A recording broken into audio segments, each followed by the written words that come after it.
अनीता घर में अकेली रहती है। उसकी उम्र 50 साल है। उसका बेटा सुरेश अमेरिका में नौकरी करता है और वहीं एक गोरी मेम से शादी कर वहीं बस जाता है। लेकिन वो अपनी माँ को पैसे नहीं भेजता है, इसलिए सुनीता बहुत गरीब है। उसके पास सिर्फ एक गाय है, उसका नाम है मालती। सुनीता मालती का दूध बेचकर अपना पेट पालती है। सुन मालती, तुझे पता है मेरा बेटा अमेरिका में बहुत बड़ी नौकरी करता है। वो जब लौट कर आएगा तब देखना मेरे लिए कितना कुछ लाए। सुनीता की आंखों में बहुत सारे सपने हैं अपने बेटे को लेकर, लेकिन सुरेश उसकी माँ को कभी याद भी नहीं करता। कुछ दिन बाद जब सुनीता खाने का इंतजाम कर रही थी, तब अचानक सुरेश वहाँ अपनी विलायती बीवी के साथ आता है। माँ, मैं आ गया। अपने बेटे को देखकर सुनीता खुशी से पागल हो जाती है। अरे बेटा, तू अचानक से कैसे आ गया? वो बात यह है कि मेरी नौकरी चली गई है। अच्छा, इसीलिए माँ की याद आ गई। अब ठीक है बेटा, कोई बात नहीं, कुछ दिन घर। सुरेश की बीवी का नाम रोजी है। वो कहती है, क्या हम यहाँ रहेंगे सुरेश, इस छोटे से घर में? कितनी बदबू है यहाँ पर। हाँ बहू, वो मेरी गाय है ना मालती, उसी के गोबर से थोड़ी दुर्गंध फैलती है, तो निकाल दो उस गाय को। अरे ऐसे कैसे निकाल दूं? उसी से तो मेरा पेट चलता है। सुरेश रोजी को मना लेता है। सुनीता उन दोनों को अपना कमरा दे देती है और खुद मालती के पास बाहर सोती है। अगले ही दिन रोजी हल्ला मचाना शुरू कर देती है। वो गुस्से में कहती है, इतनी देर हो गई, फिर भी मुझे मेरी ग्रीन टी नहीं मिली। कहाँ है मेरी ग्रीन टी? सुरेश माँ से कहता है, माँ क्या कर रही हैं आप? मेरी पत्नी विलायती है, उसका ध्यान तो रखना पड़ेगा ना। ठीक है बेटा, मैं अभी बना देती हूँ। लेकिन सुनीता को ग्रीन टी के बारे में नहीं पता है। वो मालती के ताजे ताजे दूध से चाय बनाकर रोजी के पास जाती है।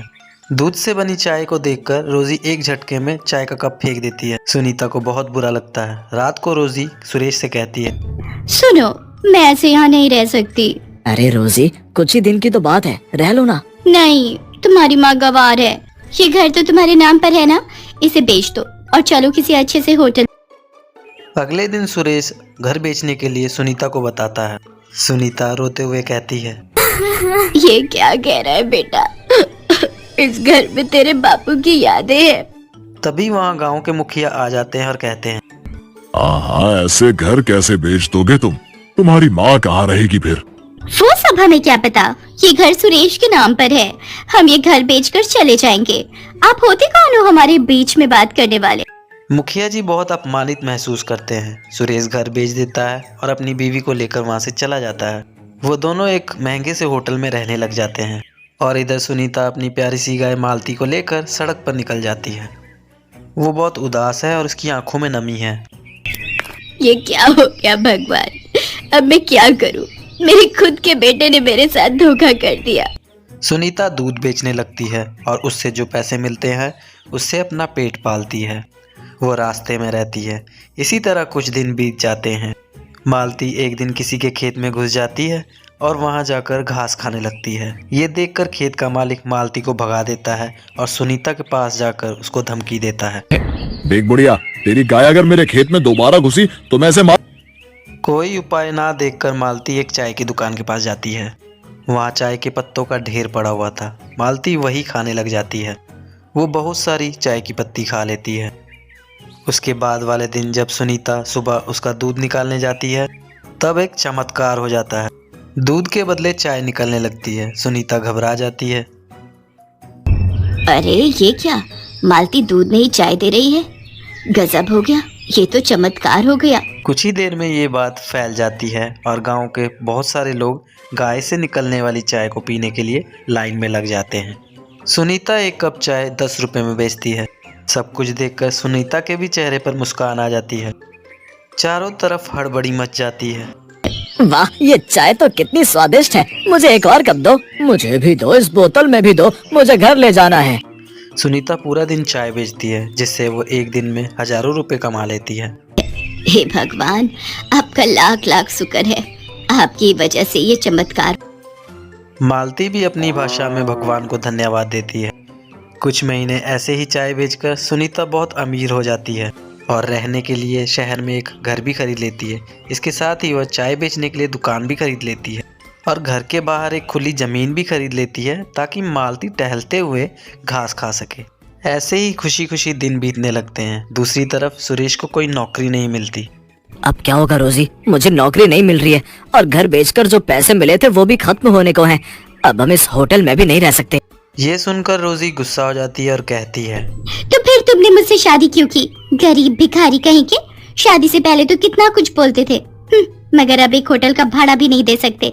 तुम रहो अकेले, मैं जा रही हूँ। जा रही हूँ मतलब? तुम मुझे अकेला छोड़कर कैसे जा सकती हो? मैं एक बेरोजगार इंसान के साथ नहीं रह सकती। मुझे पता था कि तुम्हारे साथ ऐसा ही होगा, इसीलिए मैंने एक बॉयफ्रेंड पटा लिया था। वो मुझे लेने आ ही रहा होगा। इसी बीच होटल के बाहर एक लड़का कार लेकर आता है और रोजी उसी में बैठकर चली जाती है। रोजी को खोकर सुरेश पागल सा हो जाता है। उसके सारे पैसे रोजी लेकर चली जाती है। होटल से सुरेश को लात मारकर निकाल दिया जाता है। सुरेश मन ही मन सोचता है, अब मैं क्या करूं? माँ के पास लौट जाऊं? नहीं नहीं, मैं माँ को अपना चेहरा कैसे दिखाऊं? सुरेश पागलों की तरह सड़कों में घूमता रहता है और भीख मांगकर अपना पेट पालता है। एक दिन घूमते घूमते उसे चाय देने वाली गाय के बारे में पता चलता है, लेकिन उसके पास पैसे नहीं हैं। वो लाइन में खड़ा हो जाता है और जब उसकी बारी आती है तो कहता है, क्या आप मुझे एक कप चाय दे सकती हैं? मुझे बहुत तेज भूख लगी है, लेकिन मेरे पास पैसे नहीं है। सुरेश को देखकर सुनीता उसे तुरंत पहचान लेती है। अरे बेटा तू। माँ आप? सुनीता सुरेश को गले लगा लेती है और रो पड़ती है। सुरेश भी रो पड़ता है। वो अपनी माँ को सब कुछ बताता है। सब कुछ सुनकर सुनीता कहती है, कोई बात नहीं बेटा, सब ठीक हो जाएगा, सब कुछ ठीक हो जाएगा। मैं हूँ ना। माँ, मैंने आपके साथ बहुत बुरा किया, क्या आप मुझसे गुस्सा नहीं हो? एक माँ कभी अपने बेटे पर गुस्सा रह सकती है क्या? आजा बेटा, ये सब कुछ तेरा ही तो है। हमेशा याद रखना बेटा, माँ तो माँ ही होती है। माँ जैसा प्यार इस दुनिया में कोई नहीं कर सकता। सुरेश रोते हुए फिर से अपनी माँ को गले लगा लेता है। इसके बाद से सुरेश और अन्नपूर्णा मिलकर चाय बेचने लगते हैं। माँ बेटा मिलकर बहुत खुश रहते हैं। सुरेश को माँ की ममता और प्यार की कीमत पता चल जाती है और मालती खुशी खुशी चाय देकर इस परिवार का हिस्सा बनी रहती है।